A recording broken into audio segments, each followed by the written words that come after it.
Participation, כל מה שחשוב לדעת על שיתוף מטופלים לשינוי מערכת הבריאות.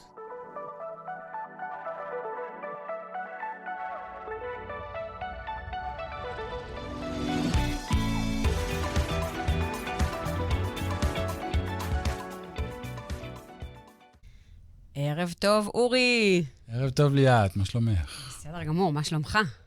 בסדר גמור, אני קצת מתרגש, היום יום מיוחד כזה. לא קצת, ממש. אנחנו בספיישל אפיסוד. ממש, בפרק מיוחד עם אישה מעוררת השראה, ואחת מהמובילות של המהפיכה של שיתוף מטופלים במערכת הבריאות. סוזנה פוקס, היא מארצות הברית. ולכן אנחנו תכף עוברים לאנגלית, אתם לא מאמינים. אנחנו נעבור לאנגלית, זה פרק שהתנהל באנגלית, וזה גם משמח קצת. וסוזנה ניהלה את תחום הבריאות במכון המחקר פיו, ואחראית על כמה מהנתונים הראשונים בעולם על שימוש של מטופלים במדיה דיגיטלית לצורך הבריאות של עצמם. אחרי זה עשתה עוד מלא דברים, בין היתר שירתה לדעתי כמנהלת הטכנולוגיות במשרד הבריאות האמריקאי. שנעבור לסוזנה וניתן לה להציג את עצמה. אז היי סוזנה. היי סוזנה. And from now on in English, you won't hear the gibberish of Hebrew anymore. It's beautiful. I love listening to it. Thank you. And thank you for joining us today. We said that it's a very special episode for us. And we are very happy to meet with you in general and to talk about patient empowerment and all the stuff that you do. Uri? Can you introduce yourself shortly, like big steps in your career and what's your passion when we talk about patient participation and healthcare? Sure. I describe myself as an internet geologist. I look for patterns in the landscape of technology so that I can help people navigate and build things that are useful on this ever-changing landscape. In my early part of my career, I built websites. I fell in love with the possibility of democratizing access to data and information and shifting the power structures. And I brought that to my work in healthcare. I think the internet and technology is a wonderful way to shift the power structure so that patients and survivors and caregivers can participate fully in healthcare. And I think the reason that you are here today is because there is a new book. You said childbirth, so book birth. It calls Rebel Health. And you describe in the book the revolution of healthcare and patient-led revolution. And I think the first question that I want to ask is why a book?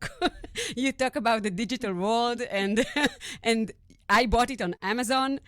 I really like in years before book with a paper and all, not a website, not anything like that. So why you chose to do a book and not anything else?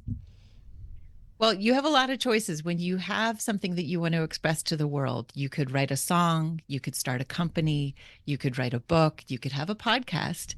And I chose to write a book because I had 20 years worth of research, my own research as well as other people's research from the academic world, that I wanted to bring together into one place. And I got very good advice from some mentors who said, very kindly, people may or may not read your book, but they will invite you to give speeches on bigger stages and on interesting podcasts if you actually publish this book. So the book is a way to bring my evidence all into one place and give lovely people like you an excuse to ask me about the patient-led revolution. But I also want to say, I designed the book for two different audiences. And that is people who are not feeling well, people who may be very tired because they're caring for a loved one, or they're going through a treatment that is exhausting. And I also designed it for very busy executives of healthcare companies and startup companies who also might be exhausted. Yeah. And so I made sure that there's lots of illustrations, lots of engaging examples, summary boxes at the end of each chapter. And so I actually approached designing my book like I would design a website. Yeah, it's very easy to read, and I recommend everyone to read the book because it gives you, I think, the map to really, really rebel the health system. And that's why Uri and I are doing the podcast. We are not going to do maybe a big revolution, but our revolution is... Trying to take the ideas into the Israeli healthcare ecosystem is something that I've been doing for a while, and also. And I wanted to ask you in this sense, within the book itself, you paint a matrix. You call it the Rebel Health Matrix. It's a podcast, so it's hard to understand, but a matrix is basically a four-part diagram, right? Can you a little bit explain how you came about to think in that way, and what does each quadrant of the matrix means? And I know things can move from everywhere to everywhere, so it's not a one-sided matrix. Like there's not just one way to go through that. But if you can give us a little bit, because I think it's one of the main ideas of the book is the matrix. Thank you so much for asking about it. It is a visual. So let me describe the visual and why I created it. Imagine in your mind's eye a horizontal line. So this is the x-axis. And on one side, you can group all of the healthcare challenges and conditions where people's needs are not being met. And what's very important is that people themselves get to decide whether their needs are being met. And on the other side of that horizontal line are healthcare challenges where people's needs are being met. It's very clear that there's a diagnosis, there's a treatment, people understand the treatment, they can afford the treatment. And then dividing that line, the y-axis, the vertical axis, at the very top of that line, you can group all of the healthcare challenges and conditions that are visible to the mainstream healthcare system. And then at the bottom, there are all those challenges and conditions that are invisible. I created this to help activists understand where their challenge falls, and therefore what kind of tactics and strategies they need to get to what I think of as the upper right quadrant, which is where the needs are being met and they're visible to the mainstream healthcare system. I also wrote it because I started out my career as a researcher and spent a lot of time doing field work like an anthropologist in communities of people living with life-changing, rare diagnoses who find themselves in that lower left quadrant where they're invisible and their needs are not being met. And then as my career progressed and I got invited into conversations at our National Institutes of Health, I was invited to work at the Robert Wood Johnson Foundation, the largest healthcare philanthropy in the world. And then, amazingly, I had the honor of working in the Obama administration at the U.S. Department of Health and Human Services as the Chief Technology Officer. In each of those situations, I found that policymakers and even fellow researchers who hadn't had the privilege of spending time in communities, they didn't understand how much suffering there was that was invisible to mainstream healthcare. And so I realized I needed a way to express that. I needed a way for people to see how much suffering there was underneath the surface of mainstream healthcare. Yeah, we talk about it a lot in our podcast about the places that the healthcare system can't see. You talked about communities, and you talk about in your book a lot about communities. Can you give an example from your book to a community that the suffering wasn't showing, but they took the power and changed their lives? One of my favorite examples is people who are living with insulin-requiring diabetes or type 1 diabetes, which to the outsider would look like something that is visible and people's needs are being met. It's a very clear diagnosis, and there's insulin, and in the last 15 years, there's been wonderful devices brought to the market like continuous glucose monitors and insulin pumps. But anybody who actually lives with this disease knows that it's life-limiting, especially if you are caring for a child with type 1 diabetes.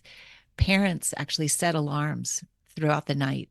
They stumble down the hallway to their child's room every 2 hours to test their blood sugar or to look at the continuous glucose monitor screen in the dark, hoping not to wake their child, but to make sure that their blood sugar is stable, that it's not going low in the middle of the night. And this is a community that was very frustrated that they didn't have access to the data generated by the continuous glucose monitor. I'll call it a CGM from now on. Mm-hmm. And so one day there was a dad in upstate New York who was he's an engineer, and he looked at his son's CGM. His son was 4 years old at the time. And he realized, I think I can actually break into this and get the data out. And so he did. And he shared what he did on Twitter. And that day, hundreds of people all across the world were able to replicate what John Kostick did and send the data to their Apple Watch. That's what he was using. And that set off a cascade of innovation. And here we need to think about how there was already a community online. It was mostly on Twitter, but also on Facebook, where people living with type 1 diabetes had gathered together to define the problems that they were all experiencing, so that then when someone I call a solver came into that group of networkers and said, actually, I think I can, what the networkers then were able to do was spread this innovation, which then got the attention, as you might imagine, of the device companies Yeah. and of the FDA, the Food and Drug Administration here in the US. And at first, people were pretty taken aback that patients and caregivers had essentially been able to jailbreak a medical device. Hack the device, yeah. Yeah. I remember the discussion, and I also remember there's a loophole in the FDA mandate where if it's not commercially intended, they cannot do anything about it. Maybe frown, but not more than frown, right? And that's the key. And that's a really, really important loophole to the patient-led, survivor-led, caregiver-led revolution in medical care, because it means that the FDA can provide regulatory advice, and it also does not play the role of a police officer in the medical device innovation space. The medical device company said, hey, wait a minute, you have to stop these patients from doing this. And the FDA took a look at it and said, actually, what they're doing is good for their healthcare. They're actually able to better manage their own diabetes or that of their child. So we're not going to stand in the way. We're actually going to help the patients. We're going to figure out how to actually build this into our requirements. And that's an example of what I call the full stack of the patient-led revolution, where people are able to move from that lower left quadrant where their needs were invisible to mainstream healthcare, and they're able to move at least to where some people's needs are being met. And then when the medical device companies started creating products that are mainstream, that don't require people to hack into their own devices, Yeah. that's when we're starting to move into that upper right quadrant where it's That's visible. very interesting.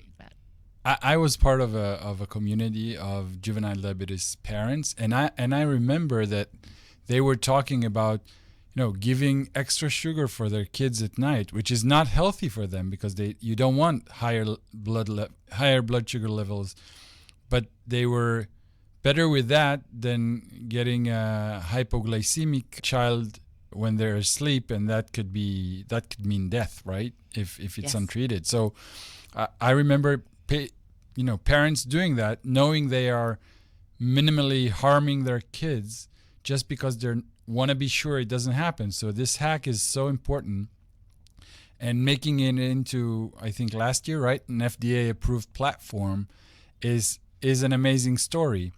It also reminds me of a story of another great activist, Hugo Campos, where he has his heart condition, and he was fighting his, I don't remember the name now. The ICD, the maker of the implantable cardiac device. Yeah, he was Yeah. fighting them tooth and nails to get the data out of that, because he's saying, it's my heart, it's my data, and they didn't give him. And I remember he was also fighting on Twitter with one of the executives, like showing him, if you remember, there was a little bit storm around it where he showed him that he would like to have the data, right? And it's the same for him. And I think that was one of the breakthroughs for him to get the data. How easy is it become along the years for patients to get their data, do you think? Diabetes stands alone. So diabetes stands alone still as a group of people who are able to demand and get access to their device data. Hugo still does not have sanctioned access to his data. He is such an extraordinary person that he actually went to school. He traveled from San Francisco to South Carolina to learn how to be a technician so that he could tune his own cardiac device and figure out how to get, and therefore invest that time personally in understanding how to do it. The problem is that medical device companies traditionally see their customers as the doctors who prescribe the devices. These device companies don't traditionally see the patients or caregivers as their customers. And so they don't serve the patients and caregivers, they serve the doctors. And that's still the case in every other sector of device data. And so what I urge people to do is look to the diabetes online community as a model for what could be the answer to change in the industry. And you talked about networkers, solvers. So for those who didn't read the book, and maybe you can start with Hugo and give him the type. You have 4 types of kind of revolutionaries or patient activists. Can you talk through the types like you talked through the matrix? Sure. Yeah, sure. And I want to say that I based these archetypes on 20 years worth of field notes. As I was writing the book, I went back into my notes and I noticed that there were patterns in the way that people respond to a challenge. And you could be all 4, you could be just one, or you could say, I don't have the skills or the time to be any of these. I'm going to recruit them to my team. So the one way that people respond to a healthcare challenge is when they are not getting the information they need. They may not have a diagnosis. They just aren't getting the answers. And so they go out on the hunt and they become what I call seekers. And the main thing to know about seekers is that they do not give up. The second group Everyone needs to know that they don't give up.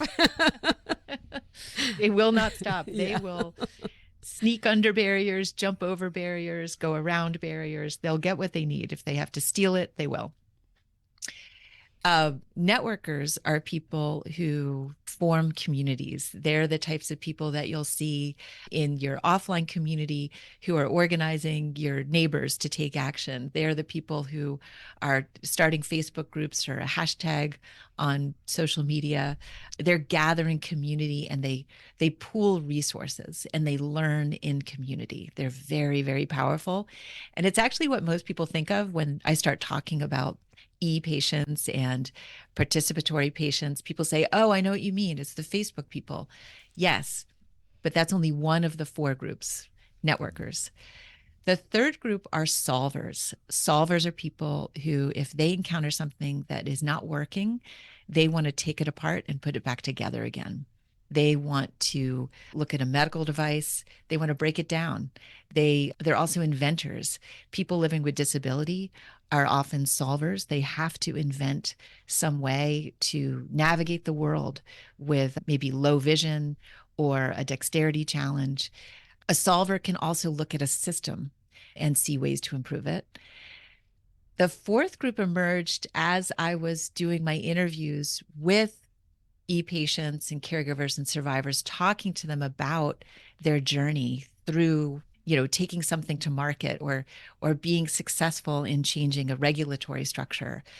Each person who was successful pointed to people who had access to power, who shared it with the patient-led group.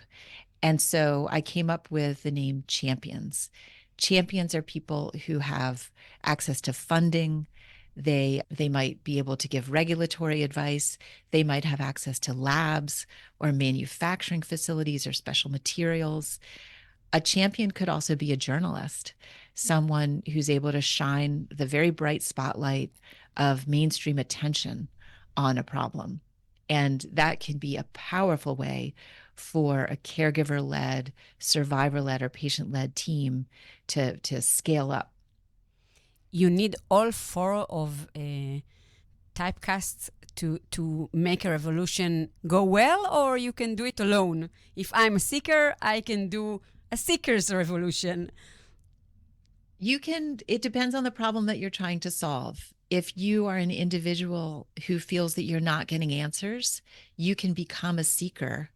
And if you are lucky, you actually might find that there is a solution. There is a way to describe your symptoms so that a doctor can hear you and give you the diagnosis and treatment that you need. So it might be just a case of there is a solution out there and you just don't know about it yet. And one of the reasons I wrote my book is actually to make sure that everyone understands that you are not alone. There are people who would love to help you if only they knew how to find you. And it takes courage to ask for help. It takes courage to admit that you don't know the answer. And that's where seekers and networkers can gather around someone and lift them up and get them what they need. I want to emphasize what you said about how you tell your story. You talk about it right at the beginning of the book. I think many times patients don't know how to tell their story to the doctor they are seeing or even to a fellow patient. And that's why they can't find the answers. So if you can, just in a minute, explain to people how they should tell their story so everyone really can hear them and try to help them. The most important thing to do is pay attention to your own body. You know your body. You know what's right and what's wrong. Take notes, take detailed notes. And if you're not sure that you have the words to describe what's going on, you can join a Facebook group. You can go online and read articles. You could read someone's blog. You might find someone who has some similar constellation of symptoms who has a podcast. Listen to that podcast and gather the language that you need. Instagram is also a great way to do searches for different types of patients. This is what's awesome about social media, because it just removes the barriers of time and space so that people can learn what language they need to talk with doctors so that they can be heard. I wanted to ask, what are your safeguards when you do that? How do you kind of know how to steer what is a language or what you should listen to and what you shouldn't? I know there are areas that are more prone to, let's say, fake news or misinformation, but it's always a question. I think always in the overall, it's a positive net if you do that, but everyone, develops their own system of how do I double check the facts to see that the information I gathered is helpful, truthful, makes sense? Such a good question. Thank you for asking. Again, the first thing is the truth of your own experience. So first, listen to your own body, track your own symptoms. Then, if you're going to get social around your health, you're going to get social, but you're also going to consult with a doctor or other clinician.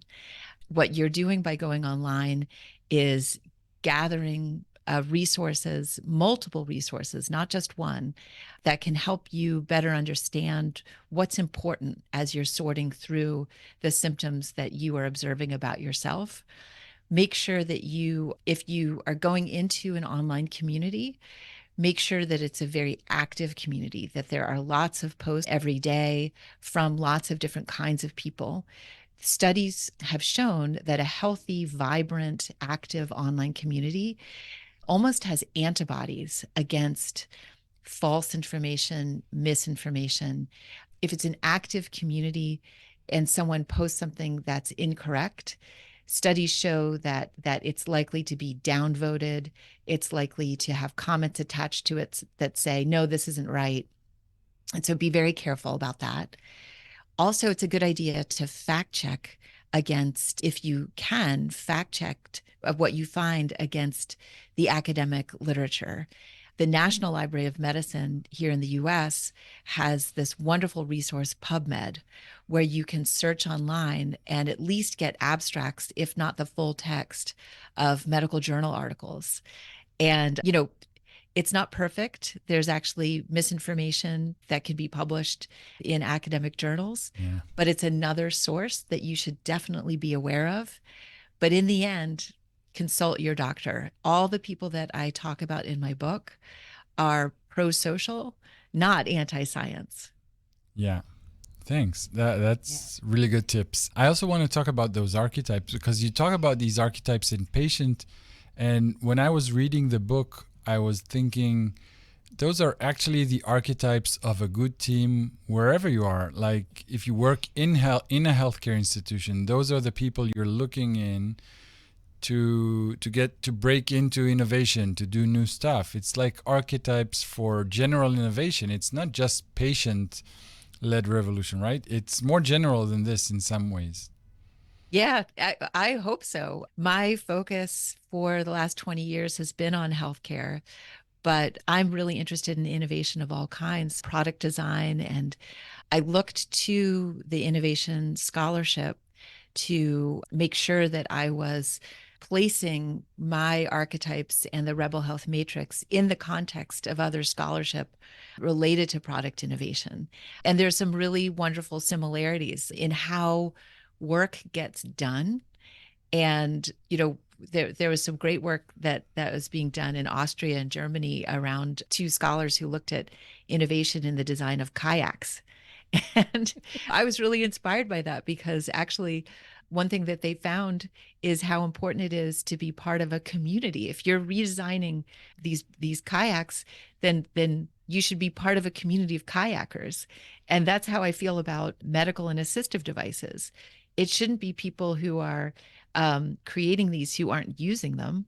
Of course, you should have patients on the team. If you are building a medical device to serve people with sleep apnea, well, you should have people who live with sleep apnea on the design team. When you say it sounds very easy, but we all know that it's not it's not like that. When in the medical device and pharmaceutical companies, patients are not a part of the process. They are starting maybe in some places. I wanted to ask if you think the revolution has to come from outside, from the patients, and not from inside, from the organizations. Because if the organization won't change, we can scream as much as we want, but the devices, the medicine will still be the same. I think it has to come from both inside and outside. And one of the messages that I'm hoping to bring to healthcare is that the patient-led revolution is going to be a competitive advantage. It's a wave that is unstoppable. I like to say that I am an ambassador from the future, and I've come back to tell you what's going to happen. And why not take advantage? Why not start to design the work that you do to include patients and stay ahead of your competitors by doing so? And even if it hasn't been done that way before, why not be the first in your sector to make sure that you have not just one patient, but multiple patients on the design team, helping you, for example, to design clinical trials that people will actually want to be part of. And therefore, it'll be easier to recruit and keep people in those clinical trials, and you'll get your drug to market faster than any of your competitors. Can I challenge you to be a little bit more specific? Like we work in healthcare for years, and in large organizations, it's hard. First of all, a lot of the patient, let's say, participation that is going on is mostly around service design or service satisfaction, which is important on its own, right? I'm not derogating from it. It's a good start. It's a great start because it's really important. Sometimes it's even more important than the actual clinical stuff. If you get a good smile from your doctor or a good word, it has a therapeutic effect anyway. But how do you bring it into the more, let's say, hardcore healthcare decisions or healthcare innovation ecosystem, which is large? It's startups. Some of them are led by patients or caregivers. But it's also huge organizations like hospitals, care systems. You worked at the HHS. I mean, how do you start to do that? In two ways, I have a challenge for you. One is explain the value inside the organization and why should we really do that? What would be the value? The second is, how do you work with patients not having too much expectations, because then a lot of it is bound to fail, and sometimes you get out of these sessions and out of this and everybody is bummed out because we talked a lot, but it's really hard to make the change really happen, right? It's a 99% failure rate in some ways. As are most startups, yes. Yeah. And if patients are involved, it feels like it was a systemic failure for the patients, when in fact it's just a typical experience for a startup company. I love these questions. And indeed, a lot of the insight that I bring related to the very conservative nature of healthcare is from my experience in the federal government, as well as helping to consult with some large legacy companies in healthcare. We do not want to move fast and break things in innovation in healthcare. We want to move slowly and carefully. And yet there are opportunities to create what I like to think of as an intake valve for patient insights. One way that we did that at the U.S. Department of Health and Human Services was to sponsor prize competitions. There are so often business challenges that a company or a government agency realizes that they don't have the expertise in-house to solve that problem.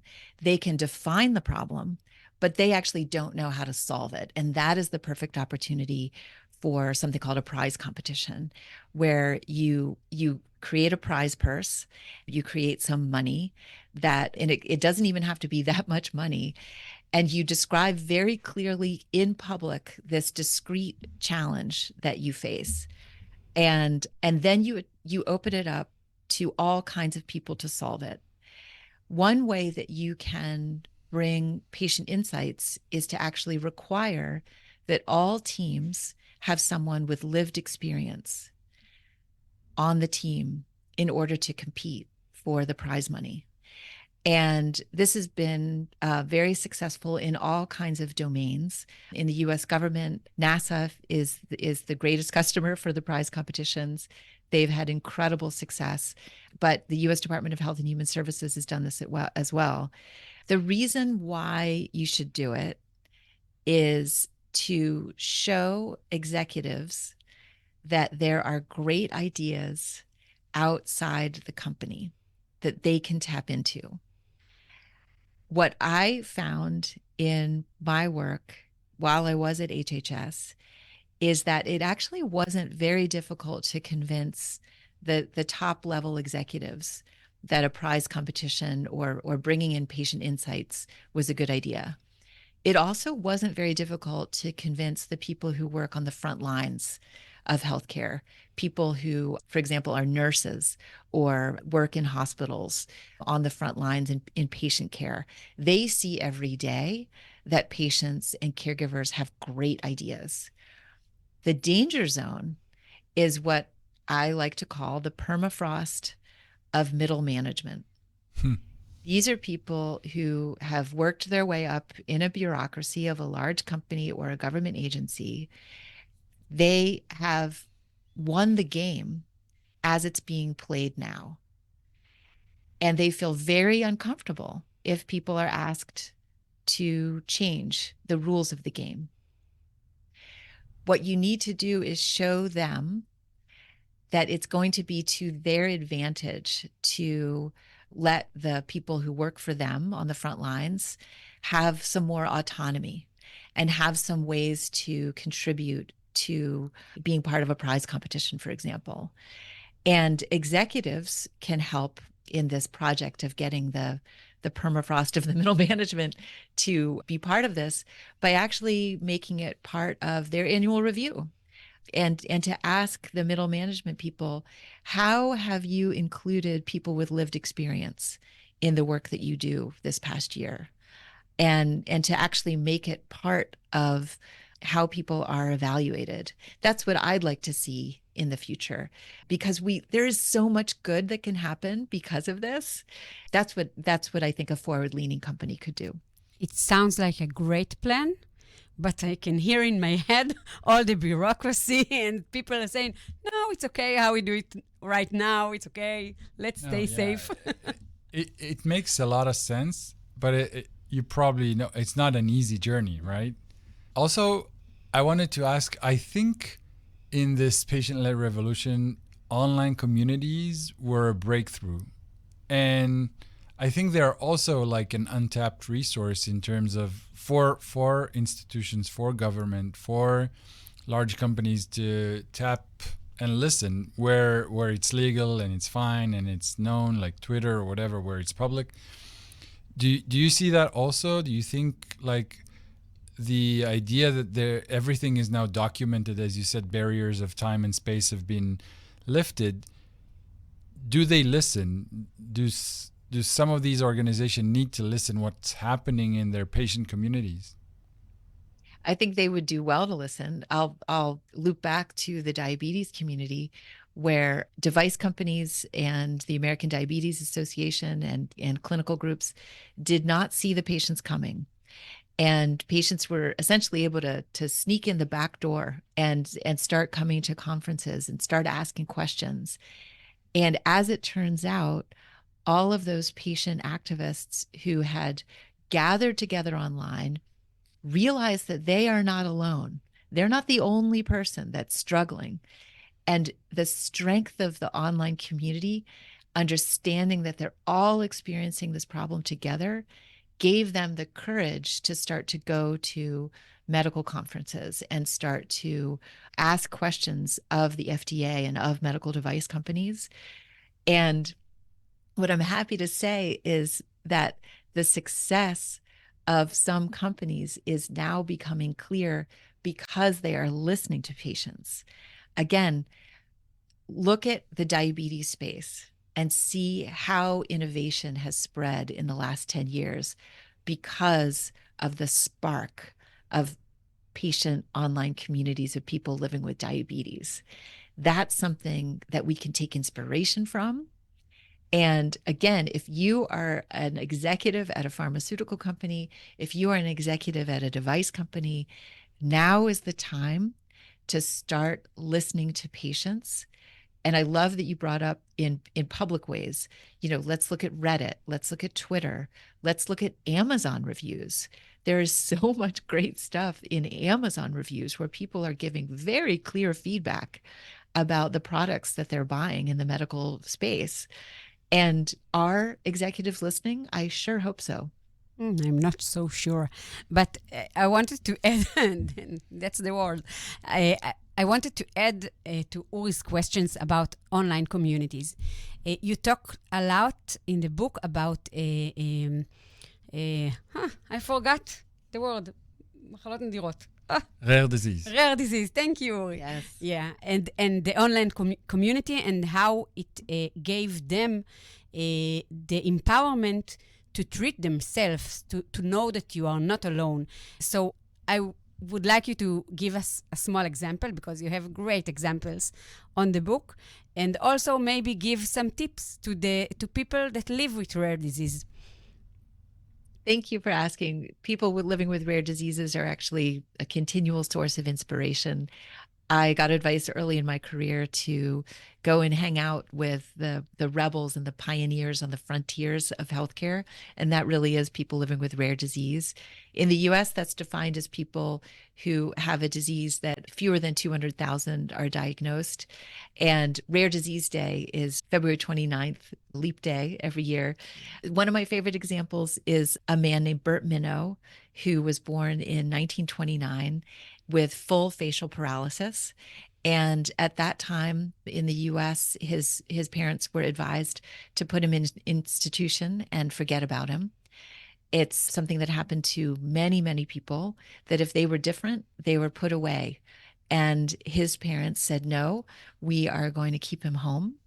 And he didn't have a diagnosis until he was in his 60s. And it is Mobius syndrome. And it's a paralysis of the 6th and 7th cranial nerves, full facial paralysis. So it just looks like you're talking to someone who is a master ventriloquist. His niece was able to test early search engines and found an online community of other people worldwide who have children with Mobius syndrome. It's about 1 in a million across the world. And she wrote to them and said, oh, my uncle has Mobius syndrome. And they wrote back immediately and said, how old is he? And she said, oh, he's in his 70s. Well, at that time, the published medical literature said that people with Mobius only lived into their 30s, because that's all they had on record. And so that day, across the world, people found out that their children would likely live a typical lifespan. Yeah, and I think it's empowerment. It's not only technological innovation is patient empowerment or patient revolution. No, the actual also, community. Yeah, the actual community, the actual knowledge. They know now that their children will have a meaningful life, a long life. It's empowering. Exactly right. And there are so many examples like that, where sometimes there is a way that you can work towards a treatment or a cure, and sometimes it's enough to know that you are not alone. Yeah. I think it's different kinds of needs. I mean, actually just validating that you're not crazy is just, and you're not alone is just a very healing power. It doesn't matter if you have, a treatment for your disease or not. Just knowing that you're not crazy the way you think or the way you experience the world is something very empowering, and saying, okay, it's not just me. I had it with my son the other day, actually, where I told him I was scared also of something, and told him it feels weird in the tummy when you're scared sometimes. And he said, really? With you too? Like, he didn't know people, felt this way. He didn't think about it. And just from listening and understanding that it happens to his father or to other people, he felt more, more aligned with the world. He says, okay, I'm not weird. He's 11 years old. So but it's fascinating how validation can help just by knowing you're not alone. Exactly right. So I'm asking you for tips. If you are someone who hears us and dealing with a rare disease, what do you tell him? What he should do to not feel alone, to feel empowered? Well, there are wonderful organizations. One that I know of is Global Genes. Another is in the US is the National Organization of Rare Disorders. And they have a clearinghouse of people who are gathering together. They have a clearinghouse of online communities of people living with rare diseases. If you don't yet have a diagnosis, it's again very important to collect all of your symptoms. Don't ignore anything.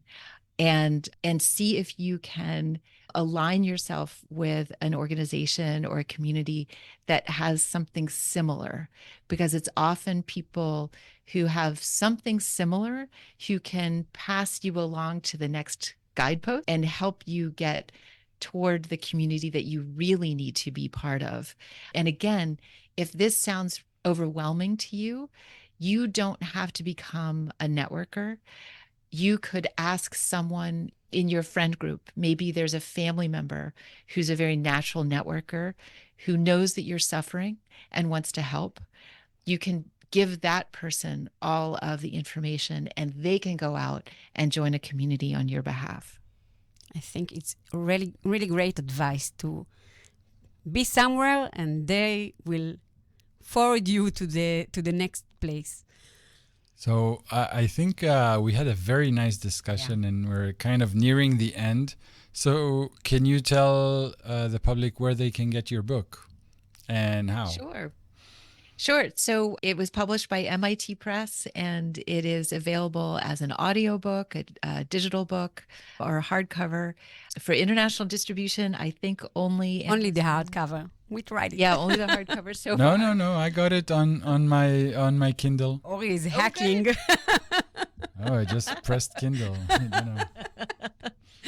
And my website is SuzannaFox.com. I am constantly publishing new stories and trying to help people connect with each other, particularly rare diseases, on my blog.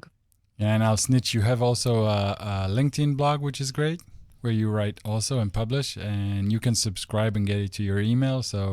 And that's what I do. I think it's called Wow Health, right? Yeah, wow, how health. I decided I want to write something short that makes people say, wow. And then I tell them how these patients accomplished it. So Thank you very much, Suzana. It was really insightful. Thank you, Uri. yeah, thank you, Liat. Thank you very much, Susanna, for your time. I'll end back in Hebrew, so excuse my Hebrew. תודה, ליאת. תודה, אורי. אם אהבתם את הפודקאסט הזה, ואם הוא נראה לכם חשוב, מאוד מאוד חשוב שתעבירו אותו הלאה ותחלקו אותו ברשתות חברתיות. תדרגו אותנו בחנויות הפודקאסטים ובפלטפורמות ב5 כוכבים, זה עוזר לנו להגיע לעוד אנשים. אם לא אהבתם, צרו איתנו קשר ונשמח לתקן. תודה רבה.